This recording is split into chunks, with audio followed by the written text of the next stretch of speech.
Hi, and thank you so much for joining me.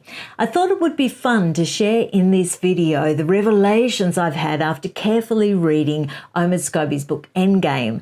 Now, please be aware, I am not sharing this to give the book any validity. I'm not sharing it to promote the book or in any way suggest that, anyone should go out and buy it. I'm not suggesting that.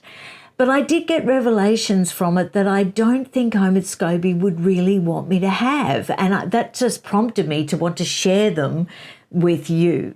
Now, it's interesting to me that he uses the Rose Hanbury scandal that has been thoroughly debunked, and we all know it's not true, and we can all move on, and it's been thoroughly picked apart.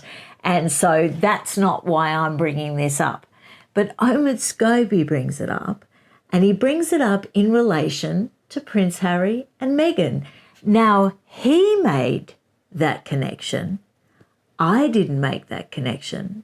But I'm very grateful to Omid for making that connection for me with that story, because all of a sudden I realised that a lot of things can cut both ways. So Omid makes the point that the gossip about Rose Hanbury was restricted to media circles and royal press pens until Dan Wooten actually broke the story in March of 21.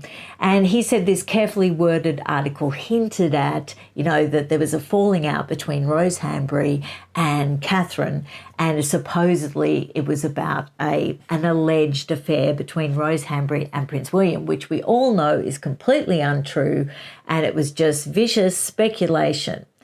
Now, the interesting point I'm going to make, and this is the reason why I'm bringing it up, is that Omid then goes on to say that this gossip and speculation about Prince William and Rose Hanbury was actually hotting up, and that it was a coincidence that nasty stories about Prince Harry and Meghan Markle emerged around the same time.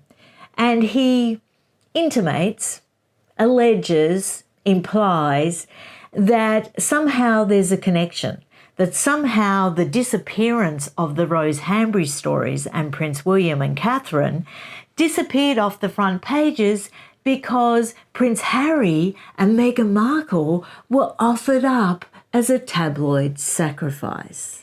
Here's another little quote that explains his rather warped thinking. To many royal watchers, the British media's unusually cautious approach to the story was extremely out of character. And then he goes on to say that if it was Prince Harry, that there's no way it would have been pushed off the front pages, that even if it couldn't be proved and even if it wasn't true, which he's making out that the Prince William and Rose Hanbury stories were untrue, that it wouldn't have been pushed off the front page, that the tabloid media would have just carried on, even if it wasn't true, just to punish Harry and just to pick on Harry, and that they would have had a field day, basically, with an untrue story. And isn't it interesting that he's now taking this and linking it so closely to Prince Harry and Meghan Markle, and making us aware that the way Prince Harry and Meghan Markle suffered had parallels in the narrative that Prince William and Catherine were suffering. And again, I would like to thank him for that close link, because it got me thinking. Now let's see if you have the same reaction I had to this next bit.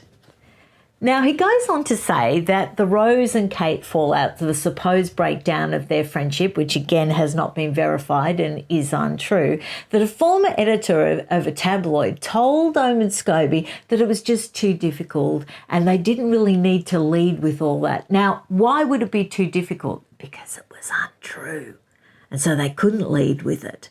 But then Omid Scobie claims that this former editor said to him that there was a nice stream of Harry and Meghan stuff coming in, so the editors were happy anyway.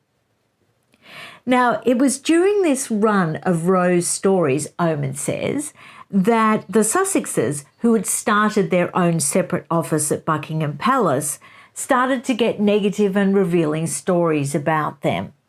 Well, little correction there, Omid. They didn't start their separate office. Prince William actually booted them out. And he booted them out because he was appalled, allegedly, with the treatment of staff, with the accusations that Prince Harry and Meghan Markle had treated the staff in Kensington Palace appallingly. That is what is alleged in Valentine Lowe's book, Courtiers. It's also alleged in Valentine Lowe's Times article on the same subject. And therefore, it is also said or alleged that Prince William booted them out. He didn't want them a part of the Kensington Palace sort of communications team or office anymore. So that is why they had to separate their offices. But Omid makes out that it was their idea. And then he says that all this negative press and negative attention came around that time because, it was to distract from the Rose Hanbury, Prince William and Catherine story. Now, isn't it interesting that in Meghan and Harry's docuseries, they made these allegations? They didn't specify what headlines about the Cambridges were being pushed off the front pages by negative stories about them, but Omid makes it perfectly clear that it was the affair Rose Hanbury, Prince William, Catherine fallout thing that was getting pushed off the front pages, according to Omid, around this time. Now, in Meghan and Harry's docuseries, they don't spell that out, but they do spell out that stories were pushed off the front page and negative stories were being fed to the tabloids about them in order to protect the Cambridges. They made that allegation in the docuseries. And thanks to Omid, he's repeating the same allegations, but he's giving us a little bit more juicy information. He's fleshing out the story so we can tell exactly what headlines they were talking about.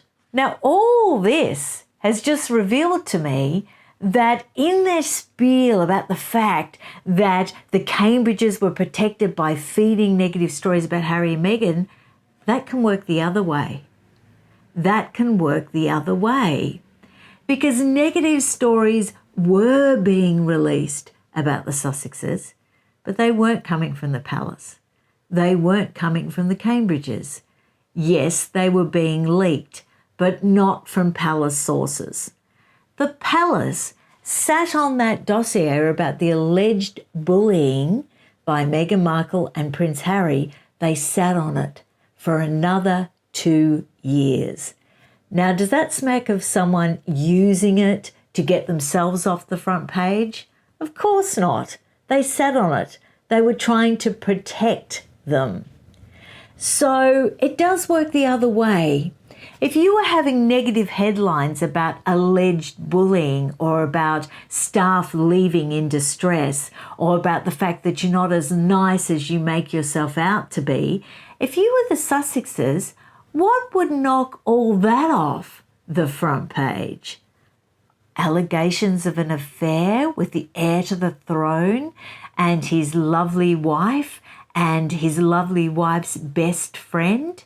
That would push it off the front page. So you see, the reverse could be true, couldn't it?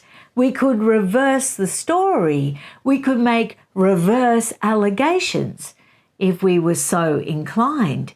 Because an interesting fact Omid gives me in this chapter is that the tabloids that led with this alleged affair with Rose Hanbury and debunked affair with Rose Hanbury were the USA tabloids. They were the ones that led with the story, as well as numerous European tabloids.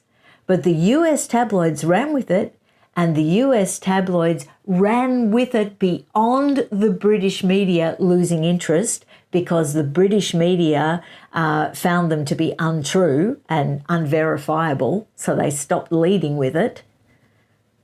USA tabloids. Now, who do we know? Who do we know that had contacts in the USA around that time? I guess it could have been anyone. I mean, really. But, in all these stories and in all these allegations, the reverse could be true. So if you are ever going to read Endgame, or if you are ever going to read an article that draws from the drivel that is presented in Endgame, reverse it in your mind. Do the opposite narrative. the opposite story. And I think probably then you might be getting a little bit closer to the truth. I hope you enjoyed that revelation, and if you did, I can come back with more. I've got a lot of them. See you soon. Bye.